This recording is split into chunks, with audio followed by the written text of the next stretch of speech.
Okay, baby.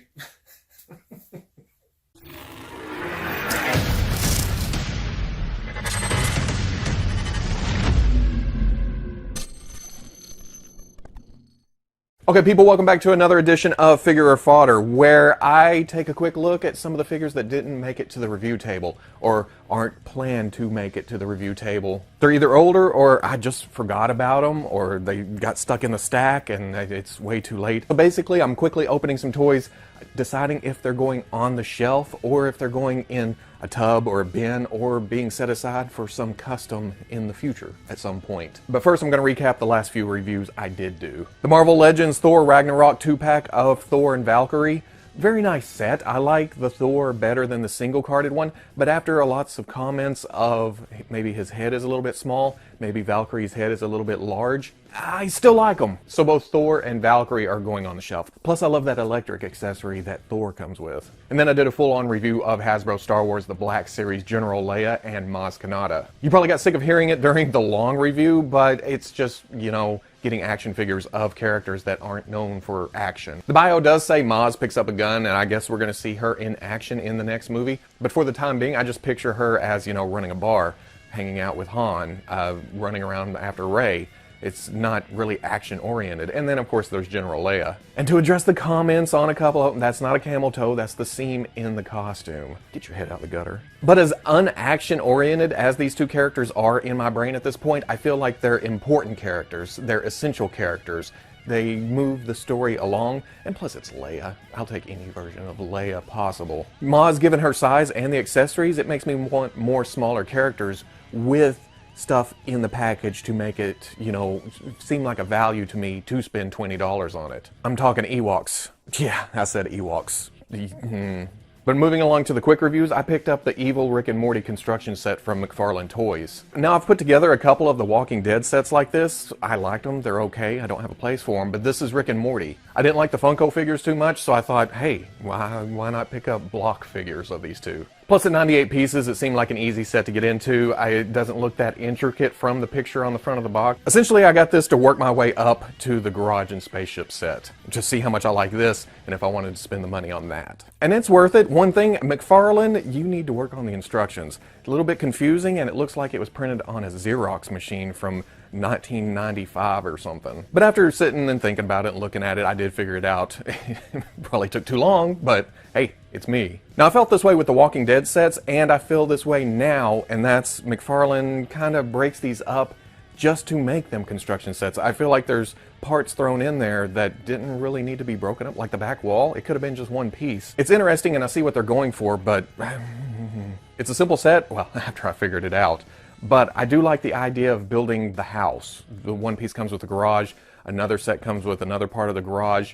I saw that they solicited a set with Summer that has her bedroom, so you could build a lot of dioramas here. And the figures aren't bad either. My Morty is looking to the left. It's not pictured that way on the front, but I'm kind of okay with it. I don't know how much I dig the flap shirt, though. Did that need to be there? It could have been just, you know, his body. So I don't know what that's about. The other thing is Rick was built in the package, but you had to build Morty from pieces. Now, Morty is structurally sound, I guess you could say. He's solid. All the pieces are made out of a nice plastic. You get to Rick, and he's made out of rubber for whatever reason. I mean, look at that. Rubbery. The head's also rubbery like this. Morty, not so much. He's solid. It doesn't really flop out like that. I'm thinking they made Rick's arms like that to match the lab coat that is rubbery going over his torso, but didn't need to be, I guess. And there was a secret piece inside the set, and that would be a plumbus. I don't know if the rest of the sets contain secret pieces, but that's kind of a cool thing to throw in there. I don't know if it's going on the shelf. It's going somewhere, but I went out and got the other piece.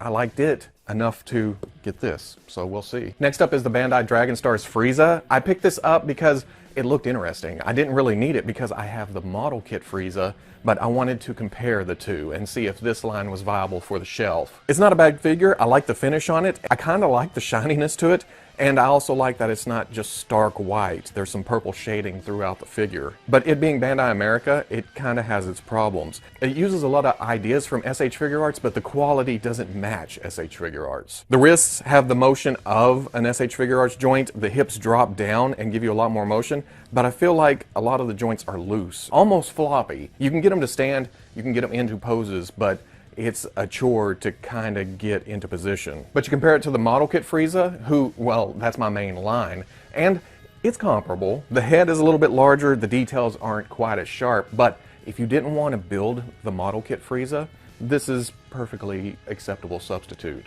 Now the head movement, because of how tight the concave is up under the head, it doesn't have a lot of motion there, so it kind of kills a lot of the action poses.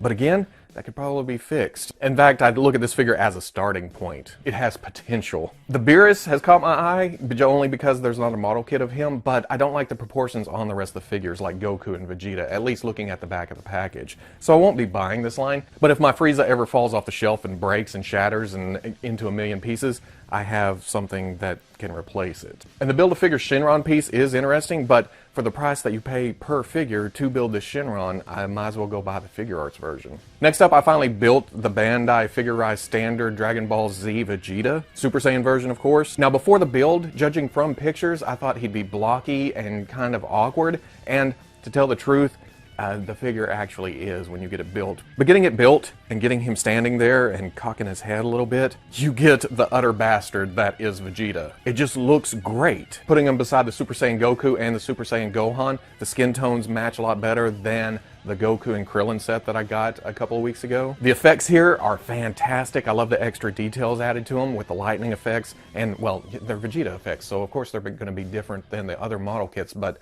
I appreciate the difference here. And if I had built this before the Goku and Krillin set, I would have realized that this is the first appearance of, well, at least I think, the first appearance of those wrists with the extra articulation in them, the flat palmed hands. I said that came first with the Krillin set. Nope, it came with Vegeta. So this is definitely going on the shelf with the rest of my model kits. I love the addition of Vegeta. I'm still waiting for that version with the black hair, you know, powered down version. But until then, this will work perfectly. And it makes me want to go back and build the two androids I got, and I think I have Kid Buu in the stack somewhere, so a lot of building in the upcoming weeks. On my continuing quest to build the Gladiator Hulk, I opened the Jane Foster Thor. Now I have the San Diego set unopened, sitting in the stack somewhere. I'll get to that at some point. So I don't know how these two compare. I like the dedicated sculpt that this figure got. I love her little ankle covers. Her feet have wings just like her head. But to put in that much new sculpt, even the upper torso, to not sculpt the abdomen with the cloth piece and the kind of buckle or whatever it is right there, that's a damn shame. The painted detail stands out against the rest of the figure. I think that little bit of oomph would have made me put this on the shelf, but it's staying off the shelf for now, going in the bin, mostly because I don't know who this character is. I know who it is, don't get me wrong, I just haven't read a comic with her in it. And shelf constraints. I mean, I don't have a lot of room for figures that I don't absolutely care about. But it's not going to the custom bin. I don't want to tear this apart for something else. I want to like the character someday, and someday I will read all those comics, and I'll probably like her, and she'll go on the shelf.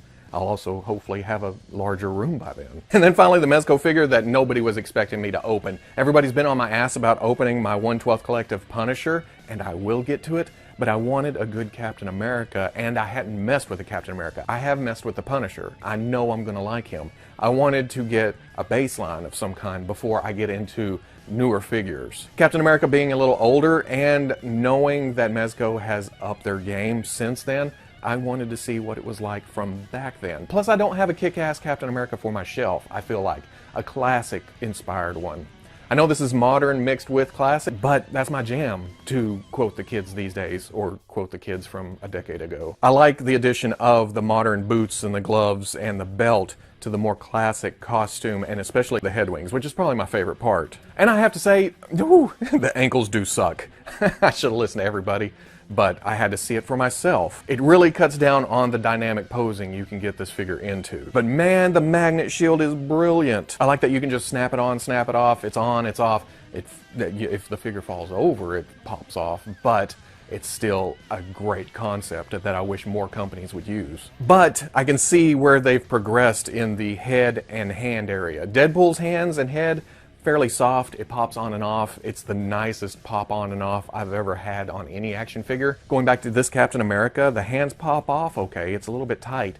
But getting the other hands on from the package, yeah, I seem to be having trouble with that. But I've been told some heat will help with that. I'll get to that later. Saying all that, this is going on the shelf. I feel like it just represents my version of Captain America the best out of any figures that I've gotten. And before anybody says anything about the Revoltech coming, the Revoltechs have their own dedicated shelf, so that doesn't mix in with the rest of the display. Plus you get a metal tin. This is a nice convention exclusive type thing, but I can see the problem of bringing this back from a convention or getting on an airplane or having to carry this thing somewhere else. Plus every time I open it, I expect cookies. I don't know. So there you go, some good, some bad. Plus I get to open more toys. That's always a win in my book. Next week I'll be looking at even more figures. I've got some more imports. I have some more models. I have some more knickknacks. So until then, let me know if you like this new segment down below or what you think of these figures. I'm not pointing at the floor. I have a table right here with my stuff on it. But until then, throw me a like, subscribe to the channel.